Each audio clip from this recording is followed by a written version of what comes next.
Hello everyone, this is Rizwana Khatoon, assistant professor botany. आज का हमारा टॉपिक है बैक्टीरिया।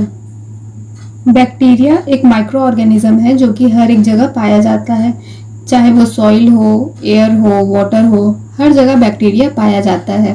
तो बैक्टीरिया की स्टडी बहुत ज़्यादा वास्ट है, बहुत बड़ी है, क्योंकि ये हर जगह पाया जाता है और ये यूनिसेलुलर होता है। और जो इसके कैरेक्टर्स हैं ये प्रोकैरियोट्स की तरह मिलते जुलते हैं। बहुत ही प्रिमिटिव टाइप का इसका स्ट्रक्चर होता है, बहुत कॉम्प्लिकेटेड नहीं होता है, बहुत ही माइन्यूट माइक्रोस्कोपिक ऑर्गेनिज्म है ये। और इसके बारे में आज हम डिटेल में स्टडी करते हैं। जो बैक्टीरिया है ये एक माइक्रो ऑर्गेनिज्म है जो कि प्राइमरी प्रोकैरियोट्स की तरह ही होता है। ये जो बॉटनी है और जूलॉजी है इसके बीच की कड़ी है, यानी कि ये बॉटनी के अंदर भी आ सकता है और जूलॉजी के बीच की ये कड़ी है जिसमें दोनों से ही जुड़ा हुआ है।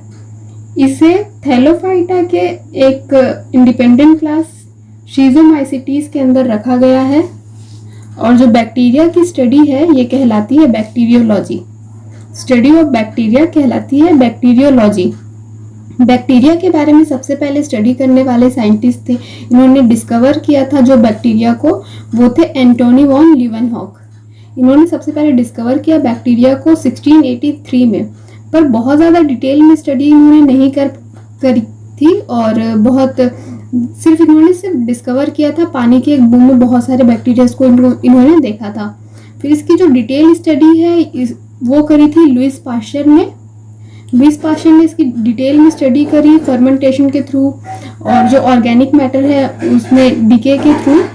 बैक्टीरिया बॉटनी और जूलॉजी से की मिलती जुलती कड़ी होने के बावजूद भी अपने आप में एक अलग सा ही ग्रुप है। एक साइंटिस्ट हुए ई हैकेल, 1894 में उन्होंने ये सजेशन दिया कि बैक्टीरिया को हम प्रोटिस्टा के अंदर रख सकते हैं। तो प्रोटिस्टा को फिर से दो पार्ट में डिवाइड किया गया, और अपर प्रोटिस्टा और लोअर प्रोटिस्टा। तो जो लोअर प्रोटिस्टा आते हैं उसमें बैक्टीरिया रहता है, उसका स्थान जो है बैक्टीरिया का लोअर प्रोटिस्टा पे है। अब इसका हम जनरल कैरेक्टर देख लेते हैं। जैसे कि मैंने बताया कि प्रिमिटिव प्रोकैरियोट्स की तरह होता है बैक्टीरिया, यानी कि यूनिसेलुलर ऑर्गेनिज्म है, बहुत ही माइन्यूट होता है, माइक्रोस्कोप से देखने लायक ये बैक्टीरिया होता है और ये हर जगह पाया जाता है। इस वजह से इसे हम कहते हैं कॉस्मोपॉलिटन। कॉस्मोपॉलिटन हम तब कहते हैं जब कोई भी ऑर्गेनिज्म हर एक एनवायरनमेंट में, हर एक जगह पे पाया जाता है। जैसे कि बैक्टीरिया सॉइल में भी प्रेजेंट है, एयर में भी प्रेजेंट है, वाटर में भी प्रेजेंट है, हर एक जगह पे, हर एक टेम्परेचर पे बैक्टीरिया पाया जा रहा है। तो इस वजह से हम इसे कॉस्मोपॉलिटन कहते हैं। जो बैक्टीरिया है, अब इनको हम न्यूट्रिशन बेस पे देखें तो न्यूट्रिशन के बेस पे बैक्टीरिया सैप्रोफिटिक और पैरासिटिक दोनों ही हो सकते हैं, यानी कि डेड ऑर्गेनिक मैटर से भी अपना न्यूट्रिशन प्रोवाइड कर सकते हैं और जो लिविंग ऑर्गेनिज्म है उसके ऊपर भी पैरासाइट के फॉर्म में रह करके अपना न्यूट्रिशन प्रोवाइड करते हैं।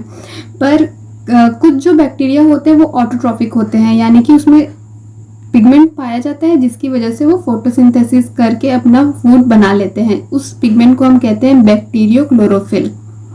बैक्टीरियोक्लोरोफिल की वजह से वो अपना फूड खुद ही जनरेट कर लेते हैं। अगर हम बात करें इसके सेल वॉल की, तो सेल वॉल जो होती है बैक्टीरिया की, ये म्यूकोपेप्टाइड की बनी हुई होती है जिसमें सेल्यूलोज एब्सेंट होता है। ये क्योंकि प्रोकैरियोटिक ऑर्गेनिज्म है तो इसका जो न्यूक्लियस होता है वो बहुत ज़्यादा डेवलप नहीं होता है, एकदम प्राइमरी ऑर्गेनिज्म की तरह इसका न्यूक्लियस होता है जिसमें न्यूक्लियर मेम्ब्रेन और न्यूक्लियोलस टोटली एब्सेंट होते हैं। पर जो इनका जेनेटिक मटेरियल है यानी कि न्यूक्लिक एसिड, वो डीएनए और आरएनए दोनों ही पाया जाता है। ये हर एक जगह पाया जाने वाला ऑर्गेनिज्म है। तो ये एटमॉस्फेयर में 6 किलोमीटर हाइट तक भी पाया जाता है और समंदर के 5 किलोमीटर अंदर तक के भी रेंज में ये पाया जाता है। इसमें हाई रेट ऑफ मल्टीप्लिकेशन होता है, बहुत ही जल्दी ये फास्ट मल्टीप्लाई होता है। ये रेजिस्टेंस एंडोस्पोर बनाता है, यानी कि अनफेवरेबल कंडीशन को टॉलरेट कर लेने वाला एंडोस्पोर का फॉर्मेशन करता है और इसमें न्यूट्रिशन का भी वेरिएशन देखने को मिलता है। इन सब कारणों की वजह से जो बैक्टीरिया है ये हर जगह सर्वाइव कर लेता है और बहुत ही ईजिली ये ग्रो कर पाता है। अब हम देखते हैं इसके साइज के बारे में। तो जो कोकस टाइप का बैक्टीरिया होता है ये होता है 0.5 to 2.5 म्यूएम तक का इसका डायामीटर होता है और जो बैसिलस होता है ये कंपैरेटिवली कोकस से ज़रा बड़ा साइज़ का होता है और ये 0.3 से 15 म्यूएम तक इसकी लेंथ होती है और विड्थ होती है 0.2 से 2 म्यूएम तक। जो एस्चेरिया कोलाई है, जो कि बहुत ही कॉमनली यूज़ होने वाला बैक्टीरिया है, बहुत ही हम इसका नाम सुनते हैं। एस्चेरिया कोलाई की जो लेंथ होती है वो 1 से 3 म्यूएम तक हो सकती है और इसका डायमीटर होता है 0.4 से 0.7 म्यूएम तक। जो सबसे लार्जेस्ट बैक्टीरिया है वो सल्फर बैक्टीरिया है, जिसका नाम है थियोफाइसी वॉल्यूटेंस।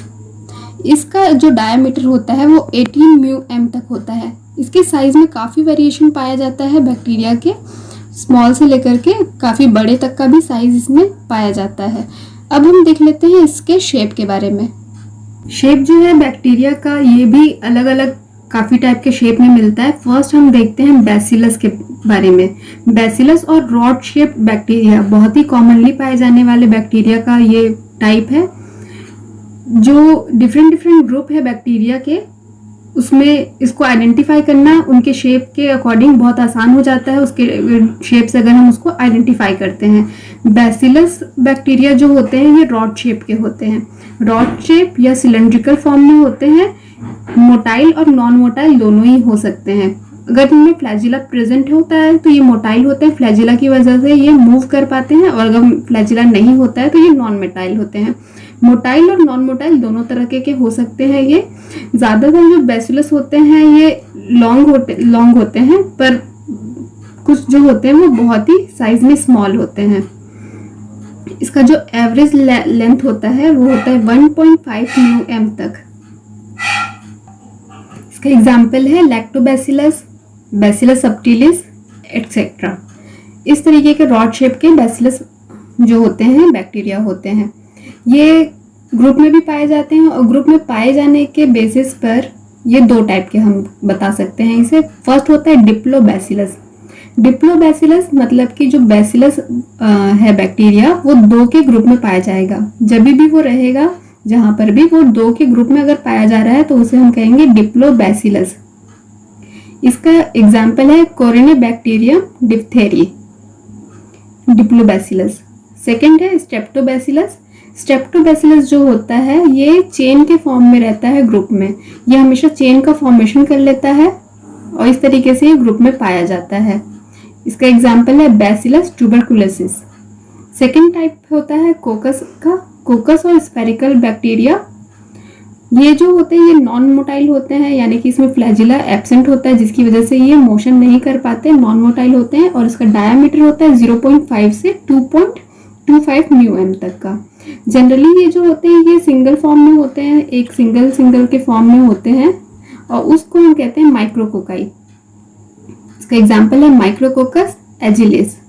पर कई बार ऐसा भी देखा गया है कि ये ग्रुप में पाए जाते हैं। तो ग्रुप के में पाए जाने के बेसिस पर ये 5 टाइप के होते हैं। फर्स्ट है डिप्लोकोकाई, यानी कि 2 के ग्रुप में पाए जाने वाले बैक्टीरिया। 2 ग्रुप में जो कोकाई बैक्टीरिया रहते हैं उसे हम कहेंगे डिप्लोकोकाई। एग्जाम्पल डिप्लोकोकस निमोनिया, ये हमेशा 2 के ग्रुप में पाए जाएंगे। सेकेंड है स्ट्रेप्टोकोकाई। स्ट्रेप्टोकोकाई जो बैक्टीरिया होता है ये हमेशा के रहता है, चेन बना करके ये रहता है। इसका एग्जाम्पल है स्ट्रेप्टोकोकाई लैक्टिस, ये चेन के फॉर्म में रहता है ये बैक्टीरिया। इसके बाद तीसरा टाइप आता है टेट्राकोकाई का। टेट्राकोकाई में ये जो कोकाई बैक्टीरिया हैं ये 4 के ग्रुप में पाए जाते हैं।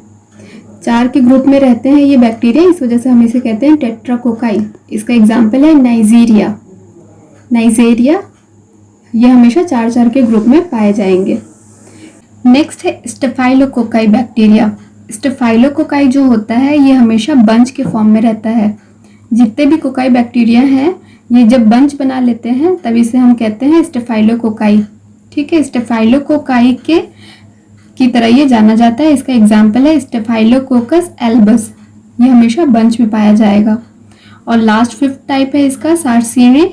ये जो होता है ये क्यूबॉइडल फॉर्म में होता है, 4 या 8 के फॉर्म में ये क्यूब के तरह ये अपना स्ट्रक्चर बना लेता है, जिसे हम कहते हैं सार्सिनी। इसका एग्जाम्पल है सार्सिनी ल्यूटिया।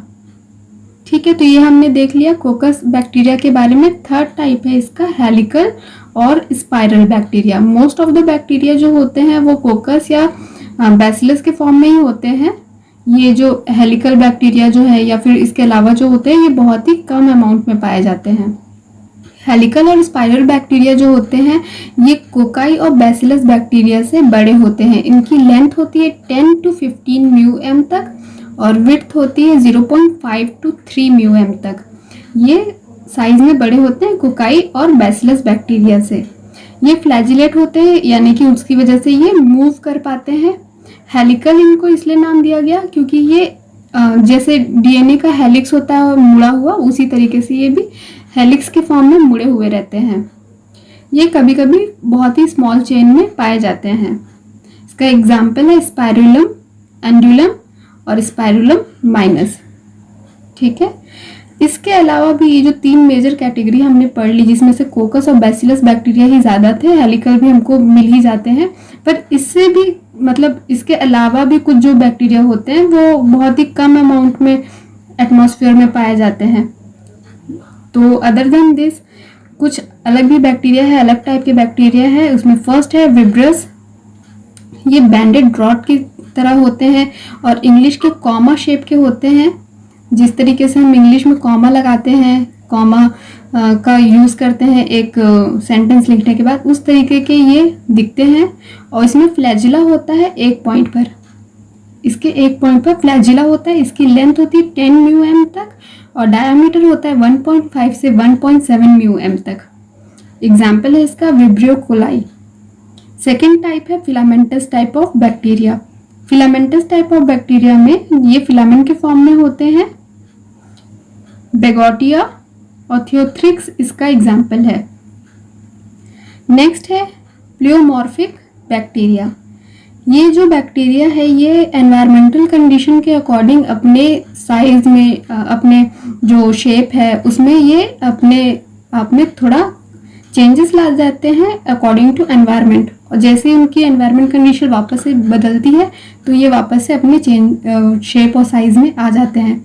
तो ये अपने शेप में एक तरीके से निश्चित नहीं रहते हैं, उनका कोई डेफिनेट शेप नहीं रहता है, हमेशा चेंज होता रहता है। इस वजह से हम लोग कहते हैं इसे प्लियोमॉर्फिक बैक्टीरिया। इसका एग्जाम्पल है एसिटोबैक्टर। तो आज की इस वीडियो में हमने बैक्टीरिया का जनरल कैरेक्टर देखा, शेप और साइज के बारे में हमने देखा।